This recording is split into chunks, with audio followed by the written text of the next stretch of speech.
Buenas tardes, abogado. Me identifico, soy el estudiante Hugo Damián Coronel Caicedo. Soy cursante primer semestre en la Facultad de Derecho. Bueno, en este video que voy a exponer el tema son sobre las personas en el derecho romano, lo que era libres y esclavos, correspondiente a la materia de derecho romano, que es una de las bases del derecho actual.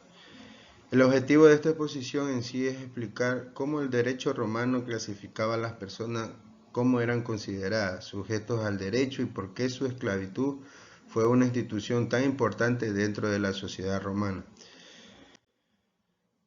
Hablamos de la introducción del derecho romano. En sí, no todos los seres humanos eran considerados como personas ante la ley. Para los romanos, persona no significaba simplemente ser humano, sino que también era alguien reconocido jurídicamente. En sí solo era una persona quien podía tener derechos y obligaciones, es decir, quien contaba con capacidad jurídica. Por esta razón muchas personas se quedaban exclusivas en el sistema jurídico romano. También tenemos lo que es la capacidad jurídica. La capacidad jurídica en el derecho romano no era igual para todos, sino que dependía de tres fundamentos de estados. Es decir, el primero era el statu libertatis, que determinaba si una persona era libre o esclava. Esta era la más importante, ya que solo eran personas libres que podrían tener derecho. En el segundo teníamos el status civitatis, que indicaba que la persona era ciudadano romano o extranjero, lo cual influía directamente en el derecho de civiles y políticos que podían ejercer.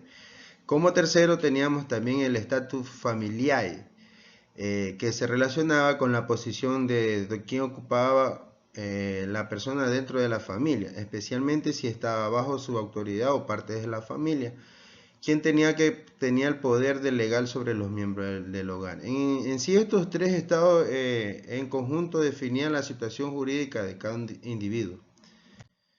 Como personas libres también se hablaba que se dividía en dos grupos principales. En el primer lugar estaban los ingenuos, que eran aquellas personas que se nacían libres y nunca habían sido esclavas, ya que en su segundo lugar estaba también el libertos, que había sido esclavos pero lograban obtener su libertad mediante un acto legal. Las personas libres, especialmente los ciudadanos romanos, podrían ejercer derechos importantes como contraer matrimonio, realizar contratos, poseer bienes y acudir ante las autoridades tribunales para así defenderse. Teníamos lo que era la esclavitud. La esclavitud en sí fue una institución fundamental en la sociedad romana porque tuvo una gran influencia en lo que era su economía y su organización social. El esclavo no era considerado persona ante la ley, sino que era una cosa, por lo que no tenía derechos propios ni capacidad jurídica.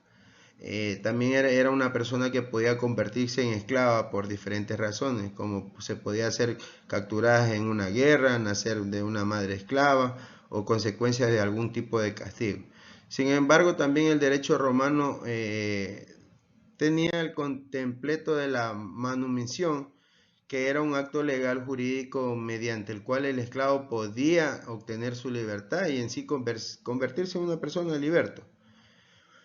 Bueno, en conclusión podemos decir que el derecho romano estableció una clara división entre personas libres y esclavos, lo cual reflejaba la estructura social y jurídica de su época.